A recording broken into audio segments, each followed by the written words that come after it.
As-Sunnah, As-Sunnah, As-Sunnah Foundation. As-Sunnah, As-Sunnah, As-Sunnah Foundation. আসসালামু আলাইকুম রহমতুল্লাহি আবরাকাতুহ। ইন্নাল হামদুলিল্লাহ ওয়াসসালাতু ওয়াসসালামু আলা রাসূলিল্লাহ বাদ। সুপ্রিয় দর্শক শ্রোতা ভাই বোন, দেশ কিংবা প্রবাস যে যেখান থেকে দেখছেন, আপনাদের সকলকে সাদর আমন্ত্রণ জানাচ্ছি as-Sunnah ফাউন্ডেশন স্টুডিও থেকে।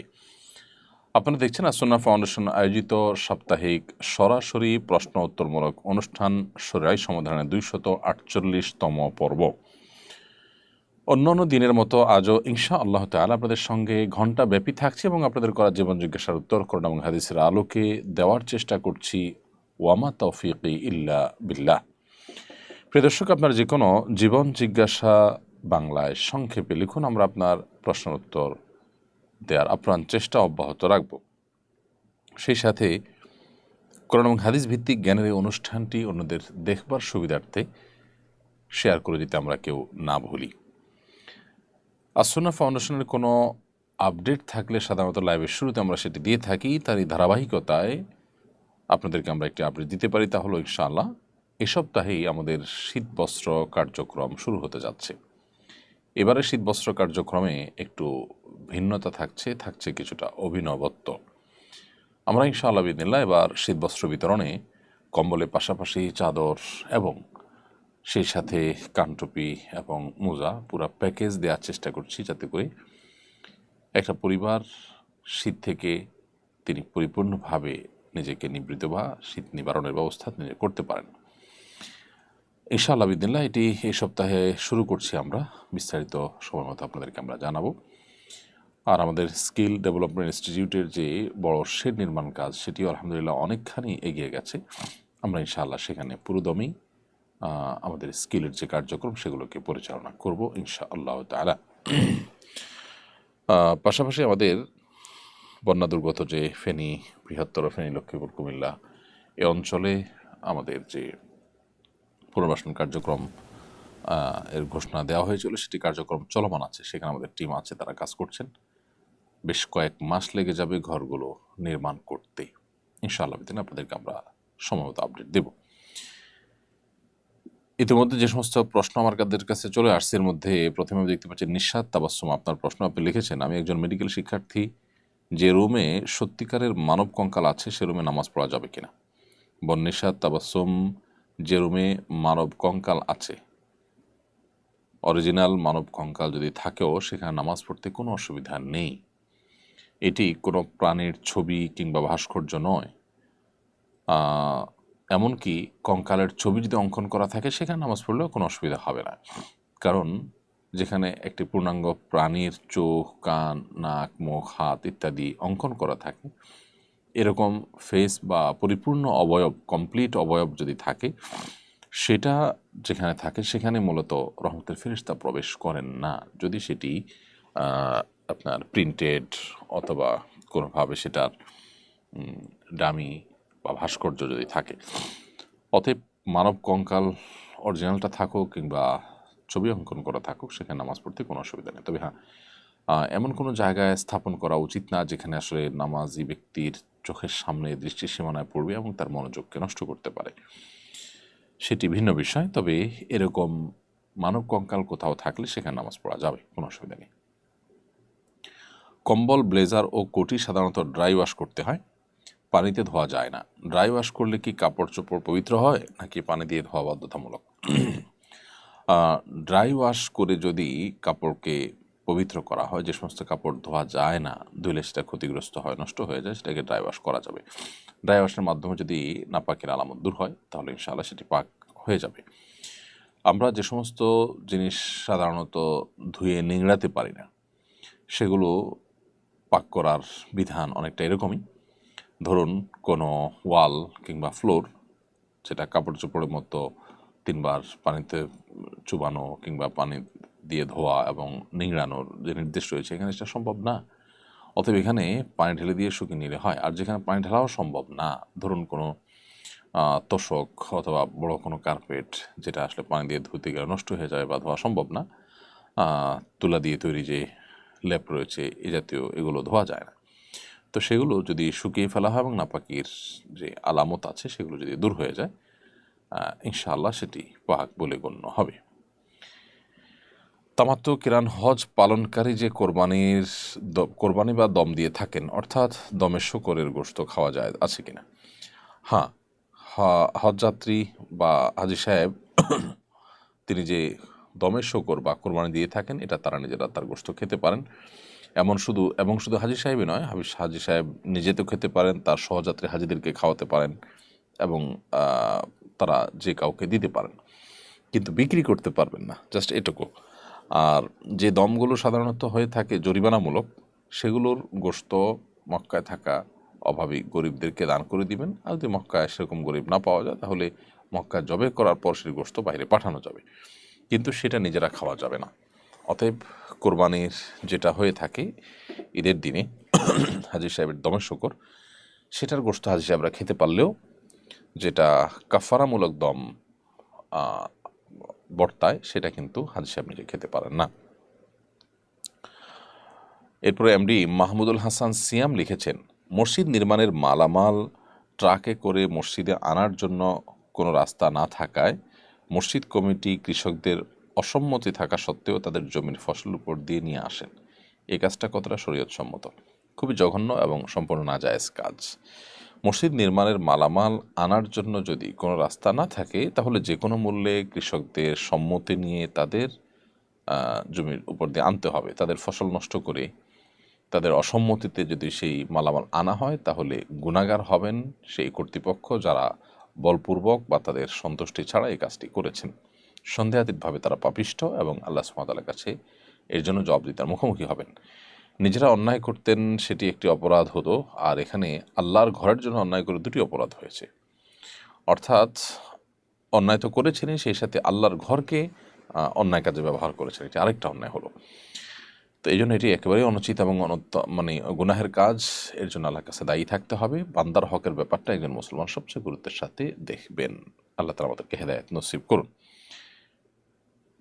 এরপরের প্রশ্ন হলো, আমি একজন ভারতীয়, এখানকার হিন্দুত্ববাদীরা একের পর এক মসজিদের বিরুদ্ধে মামলা করছে। তারা প্রমাণ করার চেষ্টা করছে দেশে বড় বড় মসজিদগুলো প্রাচীনকালে মন্দির ছিল। বিভিন্ন অজুহাতে সাম্প্রদায়িক হিংসা সৃষ্টির চেষ্টা করছে। আমাদের মসজিদগুলো দখলে পায় তারা করছে, এরকম পরিস্থিতি এখানকার মুসলমান নাগরিক হিসেবে আমাদের করণীয় কি?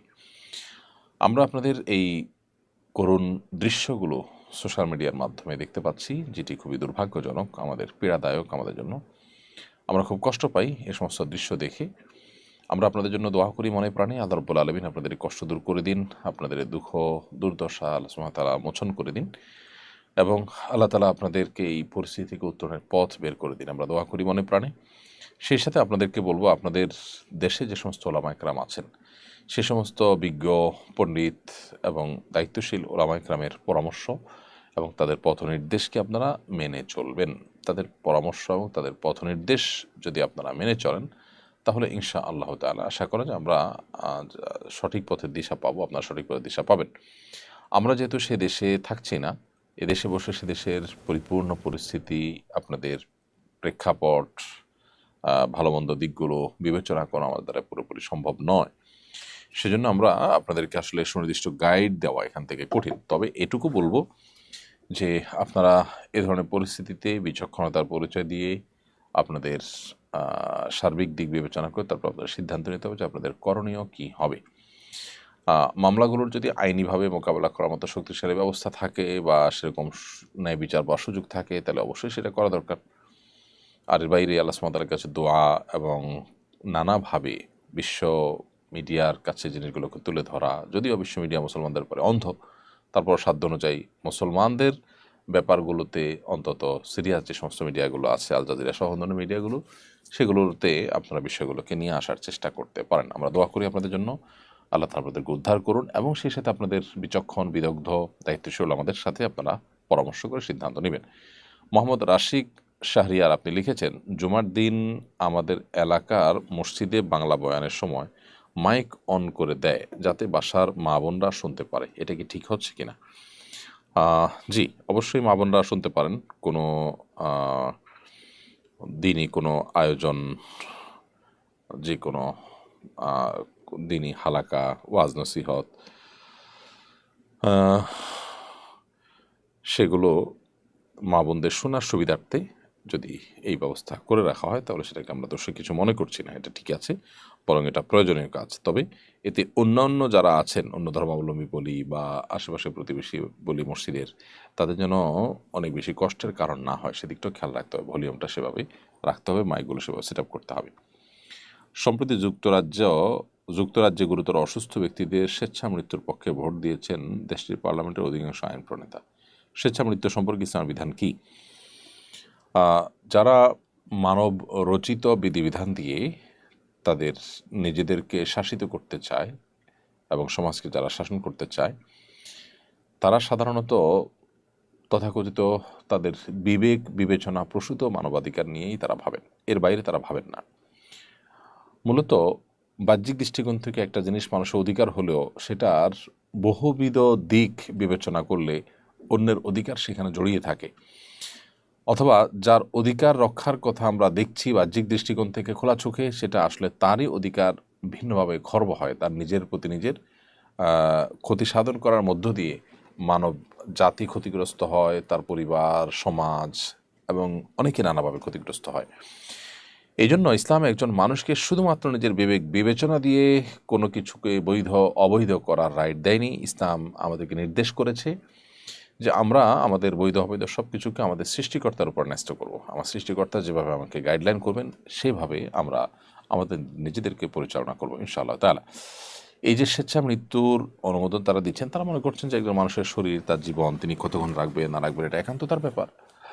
একজন ইমানদার, তার দর্শন হলো, তার ফিলোসফি হলো, তিনি বিশ্বাস করেন যে আমাদের জীবন, আমাদের শরীর, আমাদের সব কিছু আল্লাহ তাআলা দিয়েছেন। এটা আমরা নিজেরা সেভাবে অর্জন করিনি, টাকা দিয়ে কিনে আনিনি বা নিজেরা তৈরি করিনি। সো আল্লাহর দেওয়া এই জিনিসটা আল্লাহ যেভাবে বলেছেন ঠিক সেভাবে ব্যয় করতে হবে। আল্লাহ সুবহানাহু ওয়া তাআলা আমাদেরকে নিজেদেরকে হত্যা করার, আত্মহত্যা করার, নিজেদেরকে শেষ করার অধিকার আল্লাহ সুবহানাহু ওয়া তাআলা দেননি। আল্লাহ সুবহানাহু ওয়া তাআলা আমাদের প্রত্যেককে আমাদের জীবনকে আমাদের শেষ বিন্দু দিয়ে রক্ষা করবার নির্দেশ করেছেন, সেটি আমাদের করতে হবে। এটা আল্লাহর পক্ষ থেকে আমানত, সেটা আমরা রক্ষা করতে হবে। যদি কেউ স্বেচ্ছা মৃত্যুর পথ বেছে নেন ইসলামের শরীয়তের দৃষ্টিকোণ থেকে, তিনি অপরাধী হবেন, গুনাহগার হবেন। নবী করিম সাল্লাল্লাহু আলাইহি ওয়াসাল্লাম এক জেহাদে দেখতে পেয়েছেন যে একজন ব্যক্তি তিনি যুদ্ধরত, যুদ্ধে তিনি ব্যস্ত থাকতে থাকতে যুদ্ধের মধ্যে থেকে হঠাৎ করে তার হাত কাটা যাওয়ার পর তরবারির আঘাতে হাতটা যখন কেটে ঝুলেছিল তখন প্রচণ্ড ব্যথা হচ্ছিল। তিনি তখন আত্মহত্যা করে মারা যান। জেহাদের ময়দানে এভাবে আত্মহত্যা করে ব্যথায় কাতর এই মানুষটা যন্ত্রণা সহ্য করতে না পেরে আত্মহত্যা করে মারা যাওয়ার পর নবী করিম সাল্লাল্লাহু আলাইহি ওয়াসাল্লাম কিন্তু তার জাহান্নামী হওয়ার কথা বলেছেন। সো একজন মানুষ কোনোভাবেই স্বেচ্ছা মৃত্যু গ্রহণ করতে পারে না ইসলামের শরীয়তের দৃষ্টিকোণ থেকে। একজন মানুষের মৃত্যুর সাথে তার পরিবার, তার পরিজন, সমাজ, অনেক কিছুর সম্পর্ক আছে। আপনি বড় হয়েছেন সে পর্যন্ত আসতে আপনার পেছনে আপনার বাবা মার ইনভেস্টমেন্ট আছে, তাদের অনেক পাওনা দেনা আছে আপনার কাছে। সো আপনি নিজের জীবন নিজে শেষ করে ফেললেন, মনে চাইলো আর শেষ করে ফেললেন, ইসলাম সে রায়টা দেয় না। কারণ এখানে বাহ্যিক দৃষ্টিকোণ থেকে আপনাকে স্বাধীনতা দেওয়া হলেও এখানে অন্যদের অধিকার কিন্তু খর্বও হতে পারে। আবার একই সাথে একজন মানুষ একটা দুরারোগ্য ব্যাধিতে কষ্টে আছেন, একটা সময় তার কষ্ট থাকে না, তিনি সুস্থ হয়ে ওঠেন। অতএব এই সাময়িক কষ্ট দেখে তার স্বেচ্ছা মৃত্যুর সিদ্ধান্ত দেওয়া এটা কখনো যথাযথ সিদ্ধান্ত নয়। আল্লাহ সুবহানাহু ওয়া তাআলা আমাদেরকে হায়াত দিয়েছেন, মৃত্যুর মালিকও তিনি, তিনি মুহয়ি, তিনি মুমিত। যার কারণে একজন ইমানদার আল্লাহ সুবহানাহু ওয়া তাআলার দেওয়া হায়াত পরিপূর্ণভাবে ভোগ করে তারপর দুনিয়া থেকে তিনি স্বাভাবিকভাবে মৃত্যুবরণের জন্য প্রহর করবেন বা অপেক্ষা করবেন। সম্প্রতি ভারতে অবস্থিত বাংলাদেশ দূতাবাসে উগ্র হিন্দুরা হামলা করেছেন। এই পরিপ্রেক্ষিতে আমাদের সরকারের করণীয় কি? রাষ্ট্রদূত দূতাবাসের নিরাপত্তা সম্পর্কে ইসলামের নির্দেশনা কি? এই বিষয়টি আমার মনে হয় ডিপ্লোমেট যারা আছেন, সংশ্লিষ্ট বিষয়ে যারা বিশেষজ্ঞ আছেন, তারা বলবেন এবং তারা কথা বলবেন, এটা তাদের দায়িত্বের মধ্যে পড়ে। এটি আমাদের আসলে সাবজেক্ট না। দেশের একজন সাধারণ নাগরিক হিসাবে, সাধারণ মানুষ হিসাবে অন্য 10 জনের মতো আমাদেরও আহত করেছে এই ঘটনা। সেজন্য আমরা এই ঘটনার তীব্র নিন্দা অবশ্যই জ্ঞাপন করছি। এবং দুধ হত্যা করা এটা পৃথিবীর সকল সভ্য সমাজে খুবই জঘন্য অপরাধ হিসাবে বিবেচিত। আমাদের প্রিয় নবী সাল্লাল্লাহু আলাইহি সাল্লাম এর সময়কার যে পৃথিবী, সেখানেও দুধ হত্যা করাকে খুবই জঘন্য অপরাধ হিসাবে দেখা হতো এবং কেউই সাধারণত দুধ হত্যা করতো না। কিন্তু এই দুধ হত্যা না হলে ওখানে দূতাবাসে হামলা করা, তাদের নিরাপত্তা বিঘ্নিত করার মতো এরকম অপরাধ, এরকম জঘন্য কাজ করা হয়েছে ভারতে, যেটি আমি মনে করি যে ভারতের যে তাদের যে কমিটমেন্ট ছিল বাংলাদেশের দূতাবাসের নিরাপত্তা দেওয়া, সেই কমিটমেন্ট তারা ব্রেক করেছে, লঙ্ঘন করেছে। প্রতিবেশী হিসাবে তারা তাদের দায়িত্বশীল আচরণ করতে যদি ব্যর্থ হয় এবং তাতে যদি প্রতিবেশীর আশ্বাস সাথে সম্পর্ক নষ্ট হয়, তাহলে সেক্ষেত্রে তার দায় দায়িত্ব পরিপূর্ণভাবে ভারতকে নিতে হবে। কারণ একচেটিয়াভাবে ভারত এখানে তারা উগ্র আচরণ করছে এবং তারা দায়িত্বশীলতার পরিচয় দিচ্ছে না। এমডি আশরাফুল ইসলাম আপনি লিখেছেন, আমি সুদভিত্তিক ঋণ নিয়ে মালয়েশিয়া এসেছি, আমার উপার্জন কি হালাল হবে? সুদভিত্তিক ঋণ নিয়ে আসার কারণে আপনার হালাল উপার্জন হারাম হয়ে যাবে না। তবে সুদভিত্তিক যে ঋণ নিয়ে এসেছেন সেটি কারণে আপনি জঘন্য গুনাহ করেছেন, কাবিরা গুনাহ করেছেন, তার জন্য আল্লাহ সুবহানাহু ওয়া তাআলার কাছে আপনি তওবা নাসুহা করবেন, ইস্তেগফার করবেন, ক্ষমা প্রার্থনা করবেন, সেটি আপনার কর্তব্য। আর এই যে আপনি চলে এসেছেন ঋণ নিয়ে, এখন এসে আপনি যদি বৈধভাবে হালাল উপায়ে কোনো উপার্জন করেন, ইনশাআল্লাহ সেটি হারাম হবে না। এরপরে প্রশ্ন হলো, আমি নিয়মিত রক্তদান করি, রক্তদানের পর অনেক গ্রহীতা ফলমূল খেতে দেন এবং আসা যাওয়ার ভাড়া দেন, এগুলো গ্রহণ করা যাবে কিনা? যেগুলো করতে পারেন, কারণ আপনার নিজের টাকায় আসা যাওয়া করতে আপনি বাধ্য নন। হতে পারে যে অনেকেই রক্ত দিতে আসতে চান কিন্তু তার আসা যাওয়ার খরচ নেই, তো আরেকজনের জন্য যেহেতু আসবেন সেই খরচটা তিনি দিয়ে দিলেন, এটাকে পারিশ্রমিক হিসাবে গণ্য করা যাবে না। সো আসা যাওয়ার খরচ কিংবা সামান্য একটু পানি জুস ইত্যাদি খাওয়ার প্রয়োজন হয় ওই সময়, এটা যদি ওই লেভেলে থাকে, অর্থাৎ পরিমাণটা যদি সেরকম থাকে যেটাকে পারিশ্রমিক হিসাবে ট্রিট করা যায় না, তাহলে ঠিক আছে। আর যদি পরিমাণটা অস্বাভাবিক হয়, যেটাকে পারিশ্রমিক ধরা যায়, তাহলে সেক্ষেত্রে সেটা গ্রহণ করা বা সেটা লেনদেন করা যাবে না। কারণ মানুষের শরীরের কোনো অংশ বিক্রি করার অনুমোদন ইসলাম আমাদেরকে দেয়নি। আল্লাহ সুবহানাহু ওয়া তাআলা বলেছেন, ওয়ালাকাদ কাররামনা বানি আদম, আমি আদম সন্তানকে সম্মানিত করেছি, মর্যাদা দান করেছি। সো আদম সন্তানের কোনো কিছুর ক্রয় বিক্রয়, কোনো কিছুর বিনিময়ে আদান প্রদান করা, এটা মানব দেহের জন্য, মানব জীবনের জন্য, মানব জাতির জন্য অপমানের। সেজন্য এই জায়গা থেকে একজন মুসলমান সতর্ক থাকবেন এই সূত্রতে। রক্ত দেওয়া নেওয়া জায়েজ আছে, কিন্তু টাকার বিনিময়ে দেওয়া নেওয়া জায়েজ নয়। এরপরে প্রশ্ন হলো, ইসকন ইস্যুতে কথা বলা কুষ্টিয়ার একজন ইমামকে অব্যাহতি দেওয়া হয়েছে, যদিও আপনার মুখের পর ইমামকে পুনর্বহাল করা হয়, বিষয়টা সম্পর্কে আপনার মন্তব্য কামনা করছি। খুবই দুর্ভাগ্যজনক। একটি প্রতিষ্ঠান, একটি সংগঠন, তারা তাদের উগ্রতার পরিচয় ইতিমধ্যে বারবার দিয়েছে। বিভিন্ন সময় অস্ত্রসহ ধরপাকড় হয়েছে এবং তাদের যে উগ্র আচরণ, সেটা দিন দুপুরে মানুষ হত্যা করেও সেটা তারা প্রমাণ দিয়েছে, জানান দিয়েছে। এরপর একটা সভ্য সমাজে এইরকম কোনো প্রতিষ্ঠানের কোনো কর্মকাণ্ড চলতে আসলে পারে না। তাদের ব্যাপারে করণীয় ঠিক করা, পদক্ষেপ গ্রহণ করা, এগুলো আমাদের আশু কর্তব্যের মধ্য থেকে একটি বলে আমরা মনে করি। সো সরকারের উচিত তাদেরকে নিষিদ্ধ করা এবং নিষিদ্ধ করার আওতায় নিয়ে আসা। তাদেরকে যদি নিষিদ্ধ করা না হয়, তাহলে সকল সন্ত্রাসের সংগঠনই কাজ করবার অধিকার রাখে। ব্যাপারটা এরকম। তাদের উপর বিস্তারিত প্রতিবেদন, তদন্ত ইত্যাদি করে প্রয়োজনে তাদেরকে নিষিদ্ধ করা এবং আরও যে সমস্ত পদক্ষেপ নেওয়া যেতে পারে সেগুলো নেওয়াটা খুবই গুরুত্বপূর্ণ আমরা মনে করি। এদেশে সাম্প্রদায়িক সম্প্রীতি নষ্টের ক্ষেত্রে তারা অনেক বেশি ভূমিকা পালন করছে। সাধারণ হিন্দু ভাইয়েরা তারা মুসলমানদের সাথে এখানে মিলেমিশে একাকার হয়ে আছে, একসাথে বসবাস করছে। তারা এখানে, অর্থাৎ ইসকন এসে এখানে ঘোলা পানিতে মাছ শিকার করার চেষ্টা করছে এবং এদেশের সাম্প্রদায়িক সম্প্রীতি নষ্টের জন্য নানা রকমের উস্কানি তারা অনবরত দিয়ে যাচ্ছে। এমডি ইব্রাহিম হোসেন আপনি লিখেছেন, আমি একজন চট্টগ্রাম বিশ্ববিদ্যালয়ের ছাত্র। আমি 3টা কোচিংয়ে ক্লাস নিয়ে থাকি। টিচার হিসেবে ক্লাসে ঢুকলেই স্টুডেন্টদের দাঁড়িয়ে সালাম দেয়। এতে কি আমি গুনাহগার হব? না, আপনি গুনাহগার হবেন না। দাঁড়িয়ে সম্মান প্রদর্শন করা, এটা নিয়ে ওলামায়ের মধ্যে একাধিক মত আছে। কেউ কেউ এটিকে নিষেধ করেন, আবার অনেকে এটাকে জায়েজ মনে করেন, আবার অনেকে এটাকে বিশেষ পরিস্থিতিতে জায়েজ মনে করেন। জেনারেলি নবী করিম সাল্লাল্লাহু আলাইহি ওয়াসাল্লাম দাঁড়িয়ে আগন্তুককে জাস্ট শুধু সম্মানের জন্য দাঁড়িয়ে সম্মান প্রদর্শন করতে নিষেধ করেছেন এবং সেটির কারণও দর্শিয়েছেন তিনি, যে তখনকার অমুসলিমদের কালচার এবং সংস্কৃতি এটি। তো নবী করিম সাল্লাল্লাহু আলাইহি ওয়াসাল্লাম নিষেধাজ্ঞার আওতায় এটিকে তার আলোকে অনেকে এটাকে জেনারেলি নিষেধ করেন, যদিও এটা নিয়ে অনেকের ভিন্ন মত আছে। ওমরার জন্য প্রস্তুতি নিচ্ছি, তারিখ খুবই সন্নিকটে, অথচ এখনও পাসপোর্ট হাতে আসেনি। দ্রুত পাসপোর্ট আসার জন্য দালাল ধরে পাসপোর্ট করা জায়েজ আছে কিনা? যদি ব্যাপারটা এরকম হয় যে দালাল ধরা ছাড়া বা তাকে টাকা দিয়ে আসলে আপনার ন্যায্য অধিকারটা আপনি পাবেন না, যদি এরকম লেভেলের সমস্যা হয় তাহলে সেক্ষেত্রে সেটি জায়েজ হতে পারে। কিন্তু এটা নির্ভর করবে যে আসলে আপনার সমস্যাটা কতটা প্রকট, এটা ছাড়া আপনি চলতে পারেন কিনা, এটার জন্য আপনি অনন্য উপায় কিনা। আমরা অনেক সময় দেখা যায় যে একটু সবর করলে হতে পারে, একটু সমস্যা হয়তো হচ্ছে কিন্তু ওই সমস্যার সমাধান হতে পারে, সাময়িক সমস্যা। আমরা সেই বিষয়গুলোকেও দেখা যায় যে খুব তাড়াতাড়ি করার জন্য অহেতুক নিজেরা অস্থির হয়ে সেখানে ঘুষ দিয়ে অবৈধ উপায়ে নানাভাবে সেটা আমরা আদায় করার চেষ্টা করি। তো এটা কোনো ভালো জিনিস না। একজন মুসলমান তিনি দায়িত্বশীল আচরণ করবেন সব ক্ষেত্রে, এবং অবৈধ সুবিধা আদায় করার জন্য বা যে জিনিসটা আমার লিগালি পেতে একটু সময় লাগবে বা সাধারণত একটু সময় লাগে, সেই জিনিসটাকে একটু তাড়াহুড়া করে যদি আপনি পেতে চান এবং পেতে গিয়ে যদি কোনো গুনাহের শিকার হন, কোনো গুনাহের আপনার লিপ্ত হন, তাহলে সেক্ষেত্রে আপনি গুনাহগার হবেন, তার জন্য দায়ী হতে হবে আপনাকে।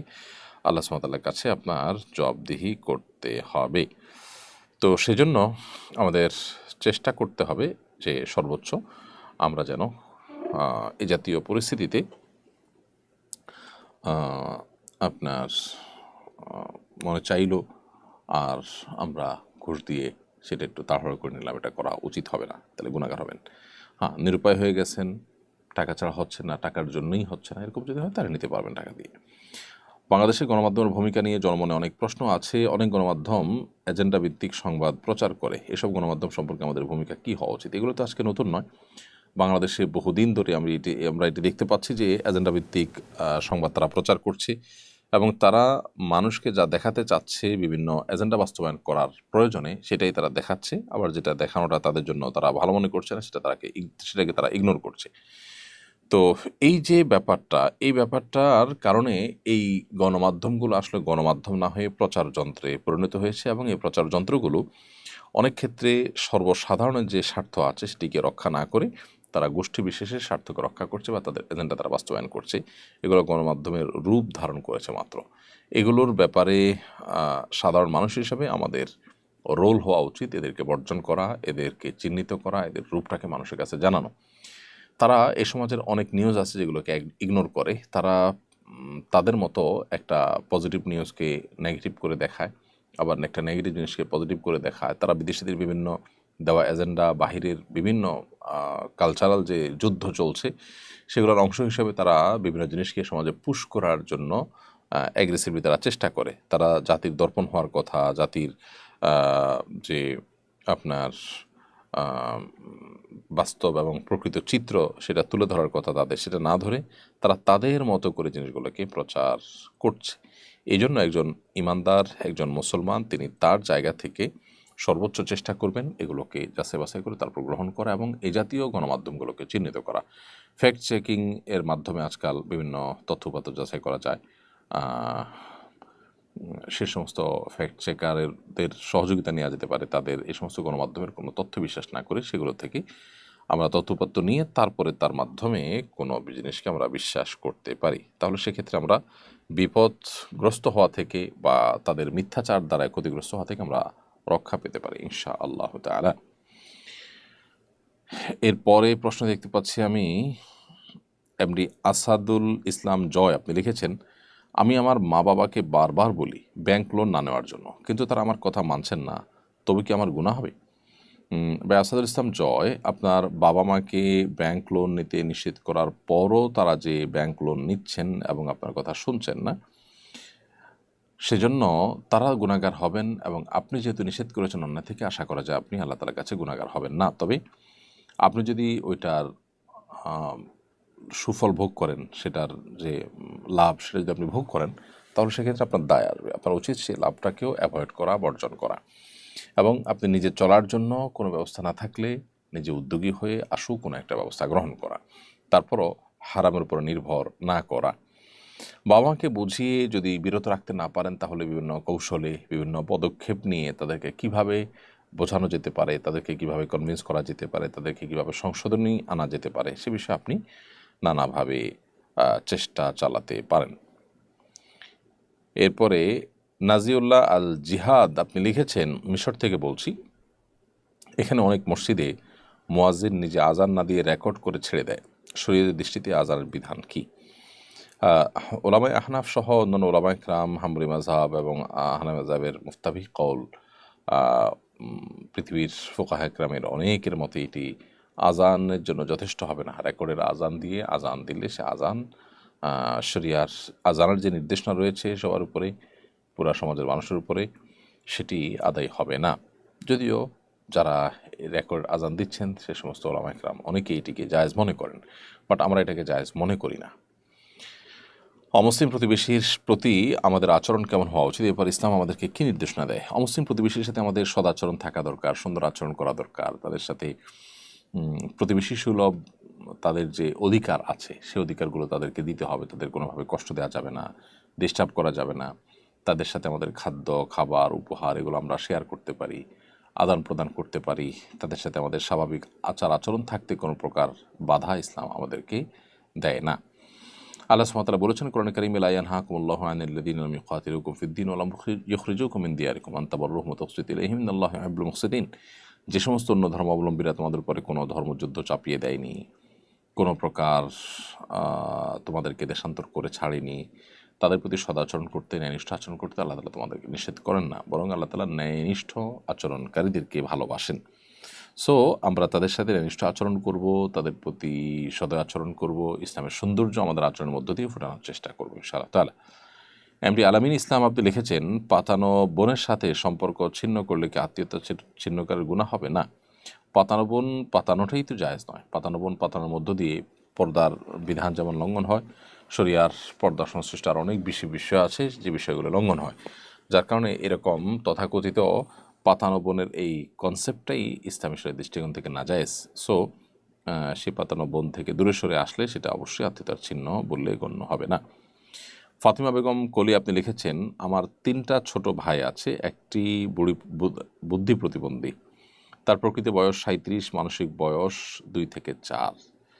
সে আমার মায়ের সাথে ছোট শিশুর মতো ঘোরাফেরা করে। সবচেয়ে ছোট ভাই নিজের স্ত্রীকে প্রতিবন্ধী ভাইয়ের সাথে পর্দা করতে বলে, ফলে ছোট ভাইয়ের স্ত্রী নিজের কক্ষের বাইরে স্বাভাবিক চলাফেরা করতে পারে না। এই কারণে আমার মা ও বাবা তাদের উপর অসন্তুষ্ট। এক্ষেত্রে কী করণীয়? বুদ্ধি প্রতিবন্ধীর সাথে পর্দা করা ফরজ কিনা? না, যদি 2-4 বছরের শিশুর মতোই তার মানসিক রোগী হওয়ার কারণে বা বুদ্ধি প্রতিবন্ধী হওয়ার কারণে তার মানসিক বয়স যদি এরকম কম হয়, তাহলে সেক্ষেত্রে তার সাথে পর্দা না করলে গুনাহ হবে না। কারণ শরীয়তের পর্দার যে বিধিবিধান রয়েছে এটি যে উদ্দেশ্যে, যে মাকসাদে, যে ক্ষেত্রে প্রযোজ্য হয় এটি তার আওতায় পড়ে না। যার কারণে এখানে মা বাবা যদি অসন্তুষ্ট হন বা ওই সেই মানসিকভাবে যিনি অসুস্থ তার জন্য যদি কষ্টের কারণ হয়, তাহলে সেক্ষেত্রে এখানে কড়াকড়ি বা বাড়াবাড়ি না করা উচিত। এমনি জুয়েল রাজ আপনি লিখেছেন, স্বামী মারা গেলে নাকের ফুল পরে থাকা যাবে কিনা? হ্যাঁ, অবশ্যই থাকতে পারবেন। স্বামী মারা গেলে নাকের ফুল থাকাটা সমস্যা নয়, বরং নাকের ফুল খুলে ফেললে, নাকের ফুল বা নর্মাল যে কানের দুল আছে এগুলো যদি খালি থাকে তাহলে অনেক সময় সেই ছিদ্র মধ্যে পানি পৌঁছানো কঠিন হয়। আর সাধারণ অবস্থাতে এগুলো থাকলে একটু নাড়াচাড়া দেওয়া যায়, অর্থাৎ হালকা যেগুলো না হলে ওই ছিদ্রে ফরজ গোসলের পানি ইত্যাদি পৌঁছানো সম্ভব হয় না বা অজুর পানি পৌঁছানো সম্ভব হয় না, সেটার প্রয়োজনে এগুলো থাকতে পারে। এমনিতে অলংকার পরা নিষেধ।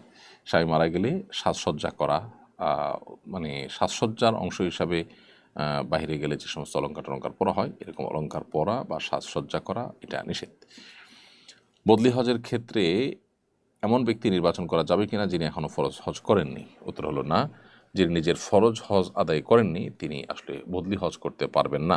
অন্যের বদলি হজ আদায় করার জন্য নিজের ফরজ হজ আদায় করাটা পূর্ব শর্ত। ফরজ হজ আগে আদায় করতে হবে, তারপর বদলি হজ করতে হবে। কারণ নবী করিম সাল্লাল্লাহু আলাইহি ওয়াসাল্লামের সময় এক ব্যক্তি, তিনি তার ভাইয়ের পক্ষ থেকে সম্ভবত হজ করছিলেন। নবী সাল্লাল্লাহু আলাইহি ওয়াসাল্লাম তখন তাকে জিজ্ঞাসা করেছেন যে তার ভাইয়ের নাম ছিল সম্ভবত শুভ্রমার তরফ থেকে হজ করছিলেন।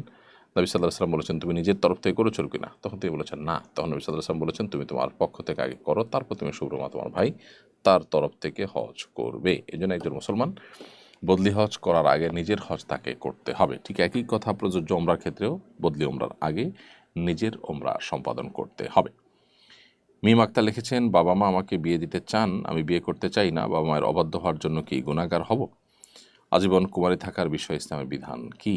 বোন মিম আক্তার, আপনি বিবাহ করতে না চাওয়াটার যৌক্তিকজনক যদি কোনো কারণ থাকে, আপনি স্বামীর হক আদায় করতে পারবেন না, অথবা আপনি অসুস্থ বা অন্য কোনো যৌক্তিক কারণ থাকে, তাহলে আপনি বিবাহ না করে থাকতে পারেন। কিন্তু নিছক আপনার কারোর প্রতি অভিমানের কারণে বা অন্য কোনো যৌক্তিক কারণ ছাড়া যদি আপনি বিবাহ থেকে বিরত থাকেন, তাহলে সেই দৃষ্টিকোণ থেকে এটা প্রশংসনীয় কাজ নয়। সেক্ষেত্রে আপনার বিয়ে করাটাই হলো শরিয়ার নির্দেশনা এবং আপনার জন্য উচিত এবং উত্তম। বাট আপনি নিজেকে যদি চরিত্রকে হেফাজত করে থাকতে পারেন, তো সেটা তো আপনাকে বাধ্য করে না। এরকম ক্ষেত্রে বাবা মা যদি আপনি নির্দেশ করে, তাহলে বাবা মা সেই নির্দেশটা মানতে পারলে আপনার জন্য ভালো। আর যদি আপনার জন্য মানাটা অসম্ভব হয়, বাবা মাকে বুঝিয়ে নেবেন। আর নিজে বাবা মার উপরে যেন বোঝা না হন, সেই ব্যাপারটিতে আপনি সতর্ক থাকবেন। প্রিয় দর্শক, দেখতে দেখতে আমরা অনুষ্ঠানের একেবারে মাঝামাঝি পর্যায়ে এসে পৌঁছে গেছি। সময় হয়েছে ছোট্ট একটি বিরতিতে যাওয়ার। বিরতির পর আবার ফিরে আসবো ইনশাআল্লাহ, আমাদের সঙ্গেই থাকবেন। অসহায় দরিদ্রদের দারিদ্র্য দূরীকরণ ও স্বাবলম্বীকরণের লক্ষ্যে আসুন্নাহ ফাউন্ডেশন পরিচালনা করছে স্বাবলম্বীকরণ প্রকল্প। স্বাবলম্বীকরণ প্রকল্পের আওতায় এ যাবৎ প্রায় ৩,০০০ মানুষকে প্রশিক্ষণ ও স্বাবলম্বীকরণ উপকরণ প্রদান করা হয়েছে। আপনার জাকাতের অর্থে স্বাবলম্বী হতে পারে অসহায় দরিদ্র মানুষ। আসুন্নাহ ফাউন্ডেশনের জাকাত তহবিলে জাকাত পাঠাতে ভিজিট করুন www.asunnahfoundation.org/donate/zakat।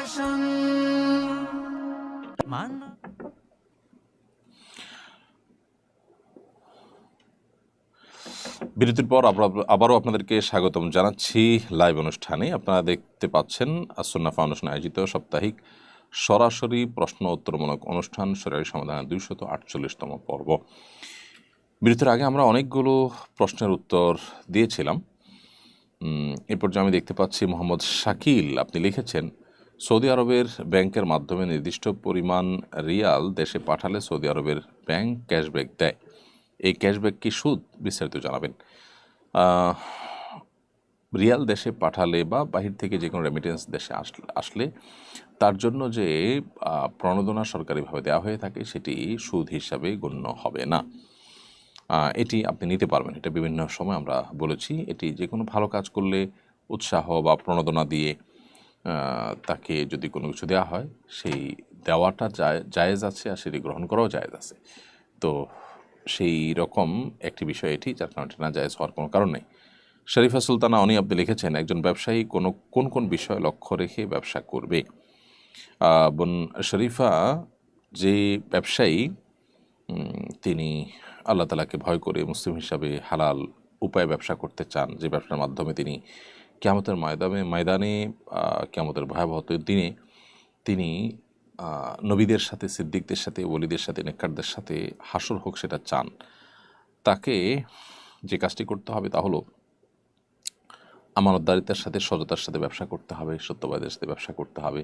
মিথ্যা বা প্রতারণার আশ্রয় তিনি নিতে পারবেন না। কোনোভাবে ঠকানো, ওজনে কম দেওয়া, মাপে কম দেওয়া, এরকম কোনো বিষয় তার ব্যবসায় থাকতে পারবে না। এগুলো লক্ষ্য করে তিনি করবেন এবং হালাল পণ্য বিক্রি করবেন, হালালভাবে করবেন।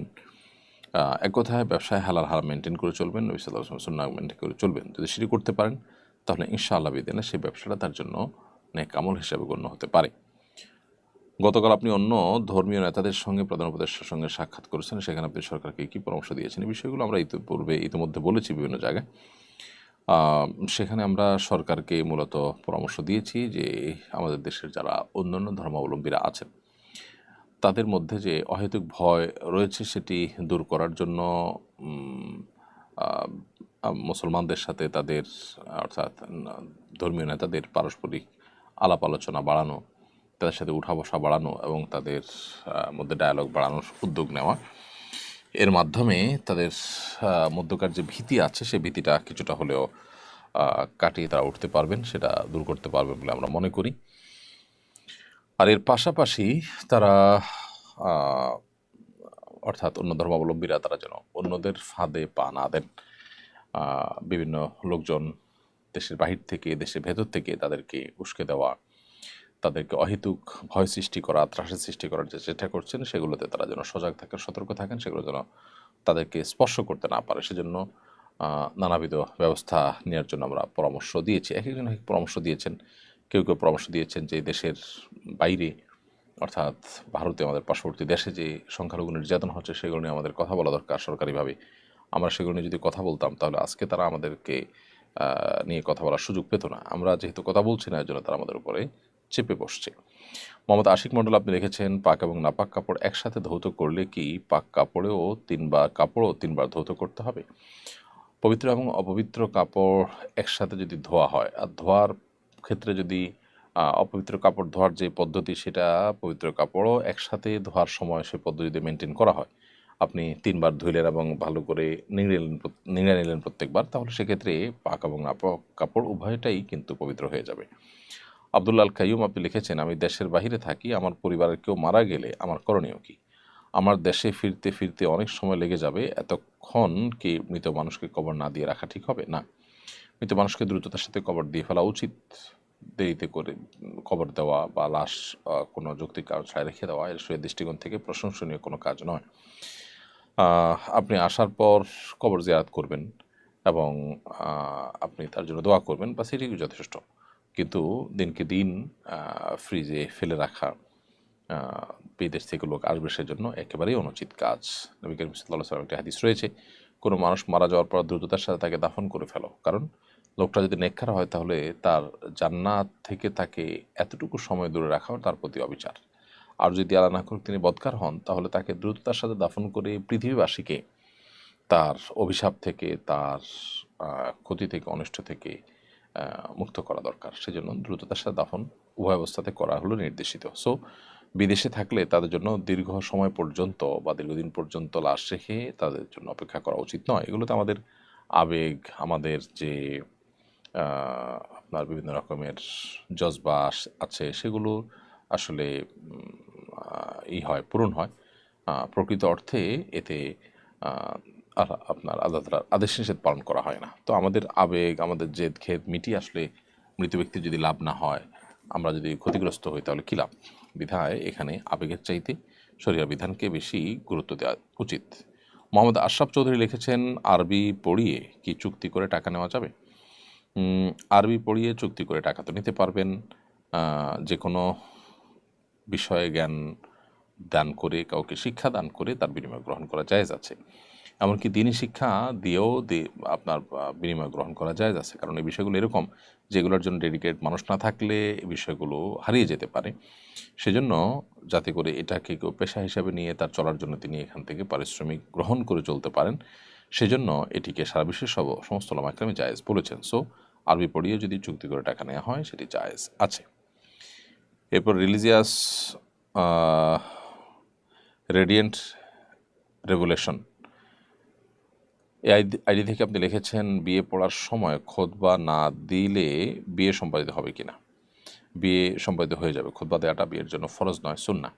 খুতবা ছাড়া যদি বিয়ে হয়ে যায়, অর্থাৎ উভয় পক্ষের প্রস্তাব এবং সম্মতি থাকে, দুজন সাক্ষী থাকে, মহর ধার্য হলো, বিয়ে কিন্তু হয়ে যাবে। এমনি সেলিম রাজা লিখেছেন, কিস্তিতে গাড়ি কেনার বিধান কি? কিস্তিতে গাড়ি কেনা জায়েজ আছে, এবং কিস্তিতে কেনাবেচার কারণে যদি দাম কিছুটা বেশি ধরা হয় সাধারণ দামের চাইতে, সেটাও না জায়েজ নয়। সাহাবা ইকরাম নবী করিম সাল্লাল্লাহু আলাইহি ওয়াসাল্লামের সময় কেনার পর তার মূল্য বিভিন্ন সময় ভেঙে ভেঙে পরিশোধ করেছেন, এরকম বিভিন্ন বর্ণনা পাওয়া যায়।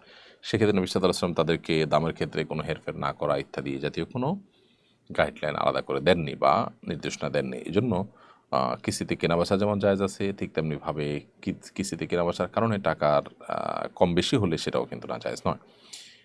এমডি খাদিমুল ইসলাম লিখেছেন, সন্তানের আকিকা জন্মের 7ম দিন করাতে না পারলে কখন করানো যাবে? সন্তানের আকিকা যদি জন্মের 7ম দিন করতে না পারেন, তাহলে 14তম কিংবা 21তম দিনে করতে পারেন, সেটিও কিন্তু সুন্নাহ, সেটিও হাদিস দ্বারা সাব্যস্ত আছে। যদি কোনো কারণে সেটাও করতে না পারেন, তাহলে তারপরে করলেও আদায় হয়ে যাবে, কিন্তু সুন্নাহ ডেটগুলোতে করলে আপনি বিশেষভাবে বেনিফিটেড হবেন এবং সওয়াব এর ভাগিদার হবেন। সজীব ইসলাম জয় লিখেছেন, অজু ছাড়া দুরূদ পাঠ করা যাবে কিনা? হ্যাঁ, অজু ছাড়া দুরূদ পাঠ করতে পারবেন। দুরূদ পাঠের জন্য অজু থাকা শর্ত নয়, তবে হ্যাঁ, পবিত্র অবস্থায় থাকতে পারলে সেটা অবশ্যই ভালো সবসময়। এমডি জেহাদুল ইসলাম জেহাদ আপনি লিখেছেন, মামাতো বোন বিয়ে করলে মামাকে আব্বা বলে ডাকা যাবে কিনা? ডাকতে পারেন, কারণ এই আব্বার তো আসলে প্রকৃত অর্থে আব্বা ডাকা নয়, এটা তো রূপক অর্থে। শ্বশুরে যে আব্বা ডাকা হয় সাধারণত সেটা নিজের জন্মদাতা বাবাকে যে অর্থে মানুষ বাবা ডাকেন সে অর্থে বাবা ডাকা নয়। যার কারণে এখানে তাকে অর্থাৎ শ্বশুরকে বাবা ডাকলে না জায়েজ কিংবা গুনাহ হবে না। কোরআনে যে নিজের বাবা ছাড়া অন্য কাউকে বাবা ডাকতে বা কারোর সাথে সম্বন্ধ করতে নিষেধ করা হয়েছে এটা তার আওতায় পড়বে না। এরপরে সাবিদ ইবনে ইসলাম আপনি লিখেছেন, কারো ভিডিও কন্টেন্ট ডাউনলোড করে ফেসবুকে আপলোড দিলে গুনাহ হবে কিনা বা তার হক নষ্ট হবে কিনা? বিষয়টা যদি এরকম হয় যে এটা তার কমার্শিয়াল কন্টেন্ট এবং ডিজিটাল অ্যাসেটও কিন্তু অ্যাসেট, সো সেটা যদি আপনি ডাউনলোড করেন করে যদি পোস্ট করেন, তার যদি ক্ষতি হয় তাতে তো অবশ্যই তার অনুমতি ছাড়া করা জায়েজ হবে না। আর যদি ব্যাপারটা সেরকম না থাকে, জাস্ট একটা সাধারণ কন্টেন্ট যেটাতে তার কমার্শিয়াল কোনো ইন্টেনশন নাই এবং সাধারণত অন্যদের ডাউনলোড করার পারমিশনও দেওয়া থাকে, তো এগুলো করতে অসুবিধা নেই যদি সেরকম হয়। মুজিবুল্লাহ আপনি লিখেছেন, চোরা মার্কেট থেকে মোবাইল কেনা জায়েজ হবে কি না? না, চোরা মার্কেট থেকে মোবাইল কেনা জায়েজ হবে না, কারণ চোরা মার্কেট থেকে মোবাইল কেনা মানে হলো চোরদের চুরির কাজে সহযোগিতা করা। আপনি জানেন এই জিনিসটা আরেকজনের থেকে সে ছিনতাই করে কিংবা চুরি করে এনেছে, আপনি সেই জিনিসটা কেনা মানে হলো ওই চোরকে এক ধরনের প্রত্যক্ষ মদত করা, যেটি গুনাহের কারণ হবে। মেহরুন্নেসা আপনি লিখেছেন, যে রাগ কমিয়ে মনটাকে নরম করার কিছু উপায় বলে দিলে খুব উপকার হতো। মনকে কোমল এবং নরম করবার জন্য আল্লাহ সুবহানাহু ওয়া তাআলার কাছে আলাদা করে দোয়া করতে হয়। আল্লাহুম্মা ইন্নী আসআলুকা লিসানান যাকিরা ওয়া কলবান খাশিআ। আল্লাহ, আপনার কাছে আমি এমন এক জিহ্বা চাই যে জিহ্বা সবসময় আপনার স্মরণে সতেজ থাকবে, আবার এমন একটি অন্তর চাই যে অন্তর আপনার ভয়ে সবসময় অবনত থাকবে, বিনম্র থাকবে।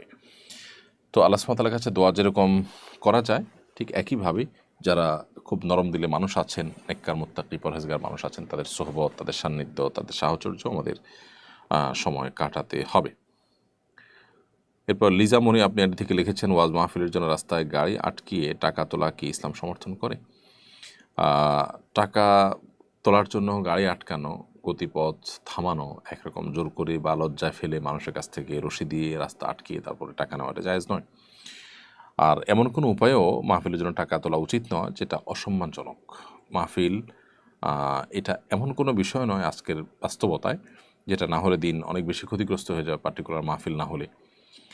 তো সেটার জন্য আপনি এমন কোনো অবলম্বন করলেন যাতে দিন এবং দিনদার মানুষরা অপমানিত হয়, তাহলে সেক্ষেত্রে ভালো কাজ করতে গিয়ে আপনি আরও খারাপ কাজ করলেন। এটা আমাদের করা উচিত নয়। সম্মানজনকভাবে যতটুকু আমরা পারি ততটুকুই করব, আর সেটা যদি না পারি তাহলে সেক্ষেত্রে আল্লাহ তাআলা আমাকে ওয়াজিব বা ফরজ করেননি, এবং বিশেষ করে গাছের গোড়া কেটে আগায় পানি দিতে বলা হয়নি। সো মাহফিল করে ভালো কাজ করব, ভালো কথা, কিন্তু সেই মাহফিল করতে গিয়ে যদি আমাকে অন্যায় করতে হয় তাহলে সে অন্যায় কাজ করে আমাকে মাহফিল করার নির্দেশ শরীয়ত দেয়নি। এরপর জিনিয়া ঝিনু এটি থেকে আপনি লিখেছেন, আমার স্বামী একজন ব্রেন ক্যান্সার রোগী, তার খেয়াল রাখতে গিয়ে অনেক সময় সুন্নত নামাজ পড়তে পারি না, এতে কি আমার গুনাহ হবে? বোন জিনিয়া, আল্লাহ তাআলা আপনার স্বামীকে পরিপূর্ণ শেফা দান করুন, আমরা দোয়া করি। দুরারোগ্য ব্যাধি থেকে আল্লাহ রাব্বুল আলামিন তাকে রক্ষা করুন, আল্লাহ তাআলা আপনাদেরকে সান্ত্বনা নসিব করুন, কষ্ট দূর করে দিন। এবং রোগীর সেবা করতে গিয়ে যদি আপনি সুন্নত নামাজ কখনো হেরফের হয়ে যায়, আশা করা যায় ইনশাআল্লাহ এটার কারণে আল্লাহ সুবহানাহু ওয়া তাআলা আপনাকে দায়মুক্ত করবেন এবং সওয়াব থেকে বঞ্চিত করবেন না। এরপরে NHMD নাইম হোসেন আপনি লিখেছেন, খালুকে কি মামা বলা যাবে? আমার চাচাতো ভাইয়ের খালুকে মামা আমার চাচাতো ভাই তার খালুকে মামা ডাকে। জি, এটা করা যাবে, কোনো অসুবিধা নেই। আয়েশা সিদ্দিকা লিখেছেন, একটি সুস্থ শিশুকে মায়ের বুকের দুধ কতদিন পর্যন্ত খাওয়াতে পারবে? অনেকে 2 বছরের পরেও খাওয়ায়, কোরআন হাদিসের আলোকে বলবেন। আল্লাহ রাব্বুল আলামিন কোরআনে কারিমে বলেছেন যে ওয়াল ওয়ালিদাতু ইউরদি'না আওলাদাহুন্না হাওলাইনি কামিলাইনি লিমান আরাদা আন ইউতিম্মা আর-রাদাআ। যে ব্যক্তি সন্তানকে দুগ্ধদানের সময়টাকে পরিপূর্ণ করতে চান তার জন্য 2 বছর দুগ্ধ পান করবার সুযোগ আছে। অতএব 2 বছর দুধ পান করাবেন, 2 বছরের বেশি নয়। যদিও হাম্বলি ফকিহগণ, সৌদি আরবের উলামায়ে কেরামগণ, তারা 2 বছরের বেশিও যতদিন ইচ্ছা ততদিন দুধ পান করানো যাবে বলেন। তারা মনে করেন যে দুধ পানের কোনো সময়সীমা নেই। এখানে যে 2 বছরের কথা বলা হয়েছে এটা জাস্ট একটা পরামর্শ, কিন্তু এরপর আর করা যাবে না এমন কোনো কথা বলা হয়নি। মূলত এখানে এই আয়াত এবং আরও আয়াত রয়েছে কোরআনে কারিমের, একাধিক আয়াত রয়েছে নবী সাল্লাল্লাহু আলাইহি ওয়াসাল্লামের হাদিস রয়েছে, সবগুলোকে একসাথ করলে আমরা দেখি এবং পরিষ্কার হয় যে আসলে 2 বছর পর্যন্ত দুধ পান করার নির্দেশ শরীয়তে রয়েছে। এইচএম খায়রুল ইসলাম আপনি লিখেছেন, টুপি মাথায় না দিয়ে নামাজ আদায় করলে কোনো সমস্যা আছে কিনা? কোনো অসুবিধা নেই, টুপি মাথায় দিয়ে নামাজ পড়া কোনো জরুরি বিষয় নয়। তবে নবী সাল্লাল্লাহু আলাইহি ওয়াসাল্লাম বেশিরভাগ সময়ই তার যে পোশাক ছিল তোমরা থেকে টুপিও ছিল। এটাকে অনেকে সুন্নতে আদাব বা নবী সাল্লাল্লাহু আলাইহি ওয়াসাল্লামের অভ্যাসগত সুন্নাহ বলেন, কালচারাল সুন্নাহ বলেন, এটি শরিয়া নির্দেশিত সুন্নাহ নয় বলেন। সেটাও যদি হয়, তারপর নবী সাল্লাল্লাহু আলাইহি ওয়াসাল্লামের অনুসরণে কেউ যদি পড়েন সেটি সওয়াবের ভাগীদার তিনি হবেন ইনশাআল্লাহ তাআলা। তারেক রাফা আপনি লিখেছেন, উপার্জন না থাকায় বাসা থেকে বিয়ে দিচ্ছে না, করণীয় কি? কারোর যদি উপার্জন না থাকে এবং সেই কারণে বাসা থেকে তাকে বিয়ে যদি দেওয়া না হয়, তাহলে সেক্ষেত্রে তিনি নিজে উপার্জনক্ষম হওয়ার চেষ্টা করবেন। এটা হলো তার মূল সমাধান। যতদিন পর্যন্ত সেটা করতে না পারছেন ততদিন পর্যন্ত তিনি রোজা রাখবেন এবং সবর করবেন, সংযম এর মধ্যে থাকবেন এবং গুনাহের যে জায়গা পরিবেশ সেগুলো থেকে নিজেকে দূরে রাখবেন। এরপরে মোহাম্মদ শামীম লিখেছেন, বিবাহপূর্ব রিলেশন করা হারাম। আমরা সকলেই জানি। আমাদের সম্পর্কের বিষয়টা আমার পরিবার এবং তার পরিবার জানে, তবু কি হারাম হবে? পরিবার জানার সাথে বিষয় নয়, আল্লাহ তাআলা আপনাকে নিষেধ করেছেন। আল্লাহ নিষেধাজ্ঞা লঙ্ঘন হচ্ছে, সেজন্য এটি হারাম হবে। শুধু পরিবার জানে না সেজন্য হারাম নয়, বরং এখানে হারাম হলো মূলত আল্লাহ সুবহানাহু ওয়া তাআলা নিষেধ করেছেন, তারপরে সেই পথে আপনি গেছেন, বিবাহ ছাড়া সম্পর্ক করেছেন সেটার জন্য। বিধায় এখান থেকে ফিরে আসতে হবে এবং তওবা করতে হবে। বিবাহের মাধ্যমে শুধুমাত্র এ ধরনের রিলেশন করা যাবে।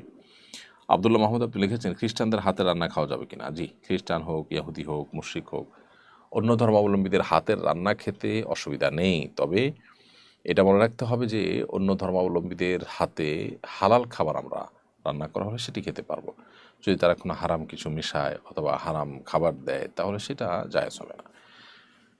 হালাল খাবার যদি হয় তাহলে সেক্ষেত্রে তাদের রান্না করা খাবার খেতে কোনো অসুবিধা নেই। এমডি আশিক বিশ্বাস আপনি লিখেছেন, আমাকে আমার বাবা মা দায়ী রাখতে দেয় না, এখন আমি কি করব?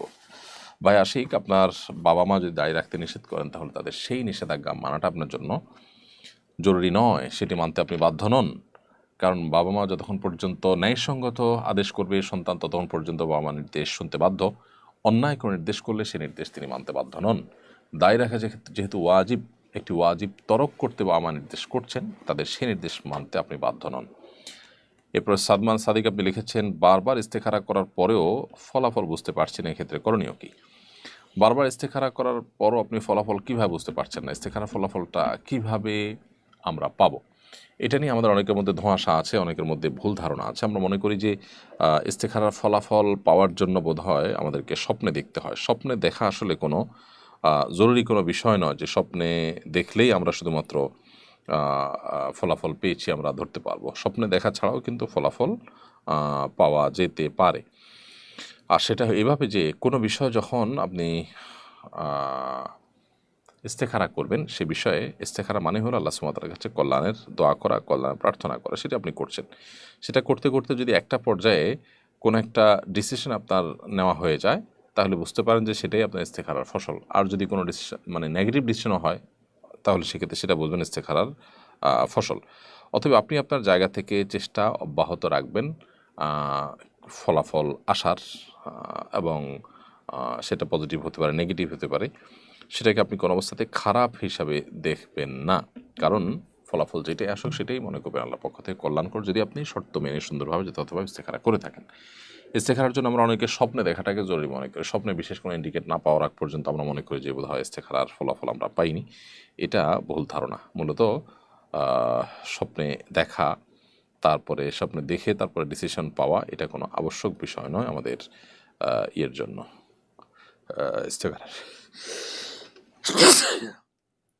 ইস্তেখারার ফসলের জন্য।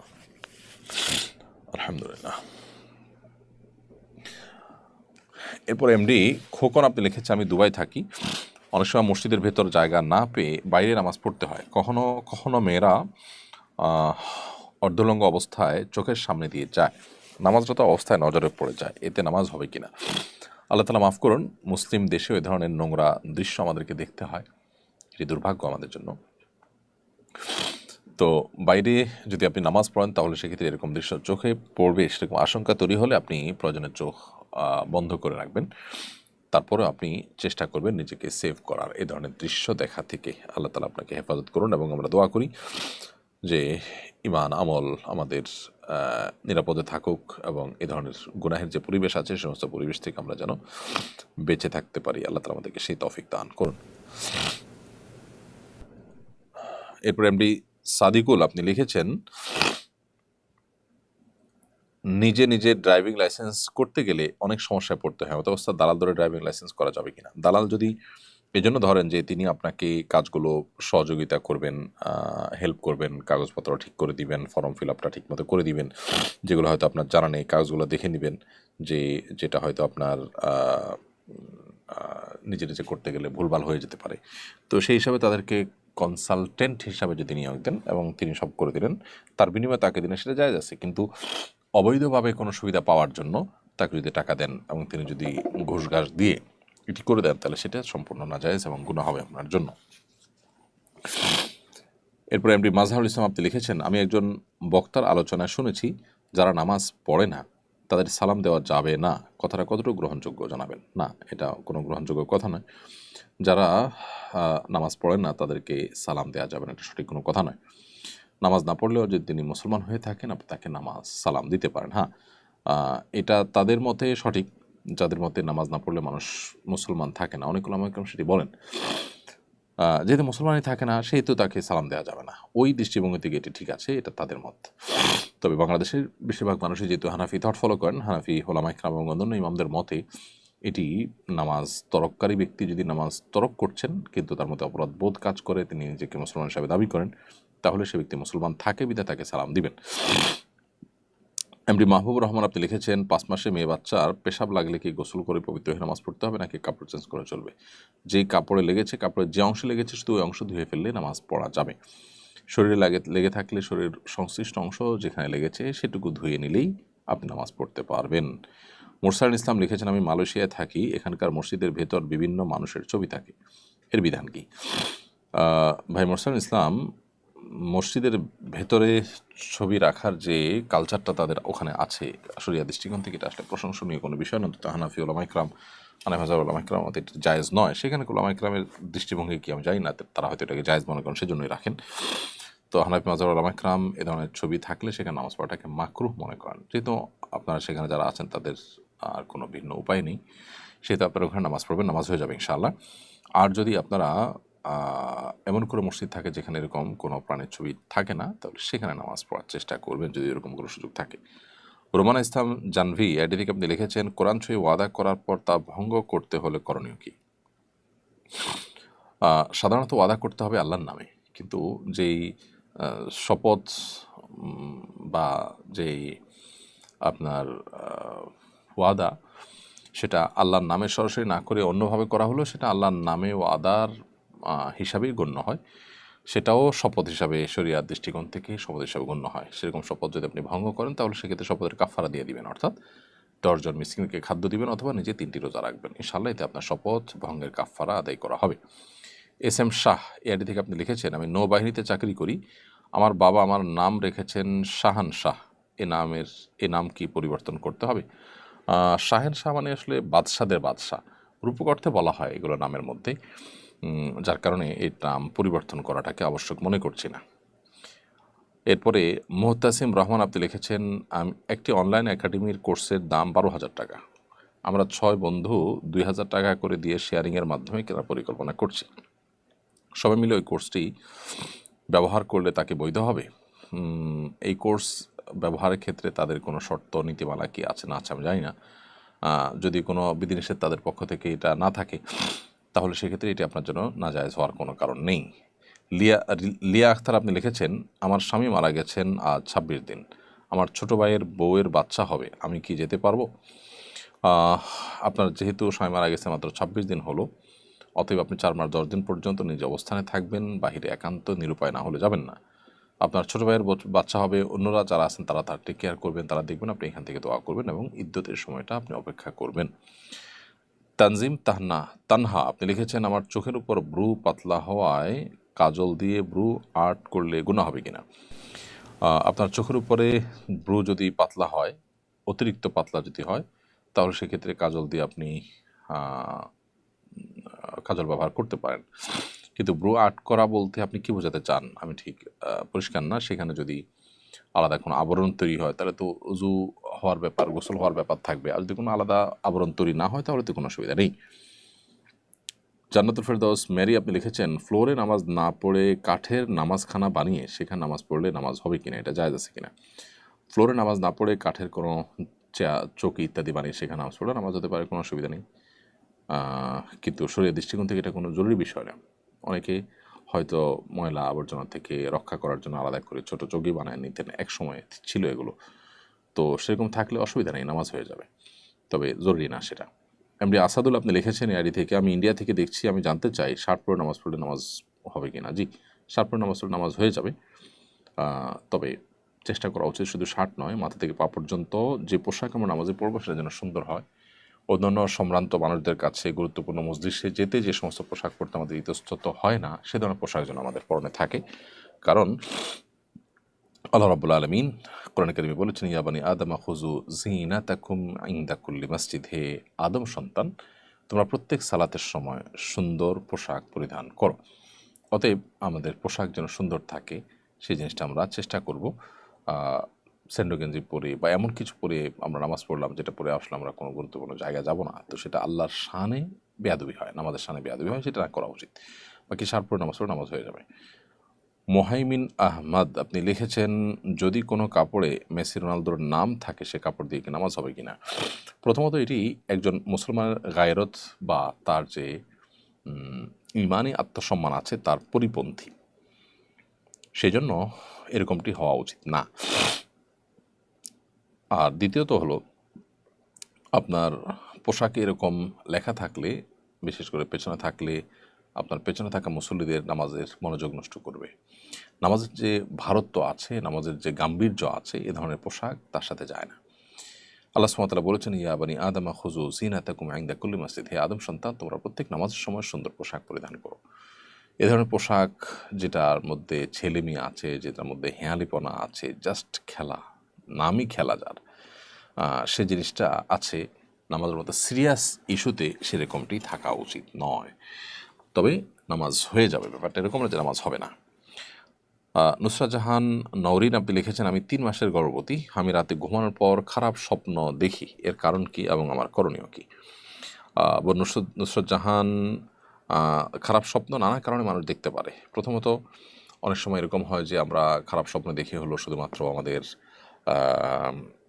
শারীরিক অসুস্থতার কারণে। মানুষ যখন খুব বেশি উইক থাকে, শারীরিক অসুস্থ থাকে, তখন অনেক সময় মানুষ আজেবাজে স্বপ্ন দেখে।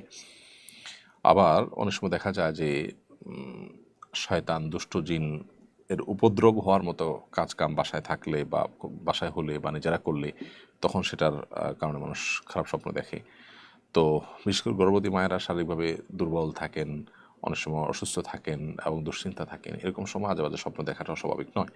তারপর আপনি শোয়ার সময় 3 কুল পড়ে হাতের মধ্যে ফু দিয়ে, কুল ফাল্লাহ কলার ফালা করাবেন নাস 3বার করে হাতে ফু দিয়ে এরপর পুরো শরীরকে আপনি মুছে তারপরে ঘুমাবেন, সাথে আয়াতুল কুরসি পড়ে আপনি ঘুমাবেন। ইনশাআল্লাহ আশা করা যায় যে এর মাধ্যমে আল্লাহ তাআলা আপনাকে হেফাজতে রাখবেন।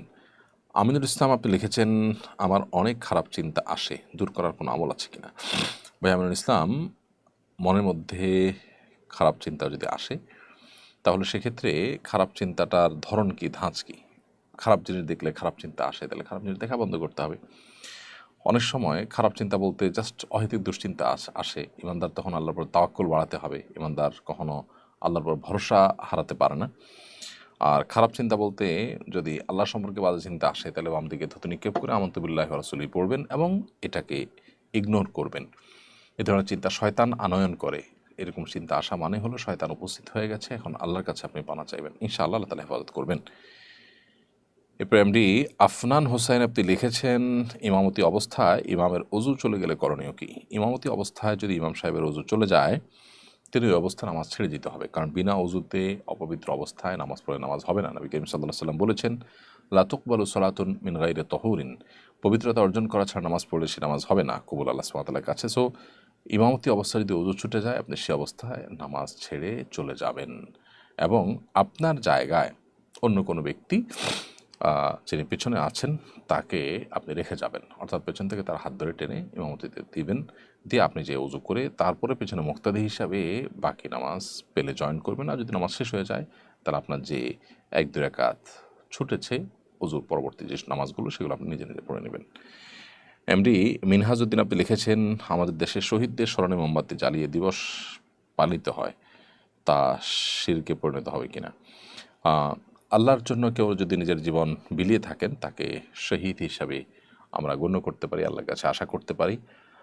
এরকম ব্যক্তিদের মর্যাদার জন্য, তাদের আল্লাহ সুবহানাহু ওয়া তাআলার কাছে মর্তবা পাওয়ার জন্য, ফজিলতের জন্য আমরা আল্লাহর কাছে দোয়া করব, সেটা ঠিক আছে। কিন্তু এর বাইরে এরকম ব্যক্তিদের আপনার সম্মান প্রদর্শনের জন্য মোমবাতি জ্বালিয়ে রাখা এটা শরঈ কোনো পদ্ধতি নয়। এই মোমবাতি জ্বালিয়ে যদি কোনো ভুল বিশ্বাস পোষণ করা হয়, সেই বিশ্বাস থেকে মোমবাতি যদি জ্বালানো হয় তাহলে সেক্ষেত্রে সেটা শিরকেও পর্যবেসিত হতে পারে। কিন্তু মোমবাতি জ্বালালেই শিরক হয়ে যাবে এটা সেরকম নয়। এটা একটা কুসংস্কার, এটা একটা গুনাহের কাজ। কিন্তু বিশ্বাসের উপর নির্ভর করবে যে কোন বিশ্বাস থেকে এটি করা হচ্ছে। যদি মনে করা হয় এর মাধ্যমে তার উপকার হচ্ছে ইত্যাদি, তাহলে সেটি এক ধরনের শিরকে পর্যবসিত হতে পারে। প্রিয় দর্শক, দেখতে দেখতে আমরা অনুষ্ঠানের একেবারে শেষ প্রান্তে চলে এসেছি। সময় হয়েছে বিদায় নেবার, ইনশাআল্লাহ বিদিনিল্লাহ। আবারও আল্লাহ যদি তৌফিক দান করেন আমাদেরকে পরবর্তী লাইভে দেখা হবে, কথা হবে। সে পর্যন্ত আল্লাহ আমাদের সবাইকে সুস্থ রাখুন, নিরাপদে রাখুন, ভালো রাখুন। জাযাকুমুল্লাহু খায়রা। আসসালামু আলাইকুম ওয়া রাহমাতুল্লাহি ওয়া বারাকাতুহু। আসুন্নাহ ফাউন্ডেশন, উম্মার স্বার্থে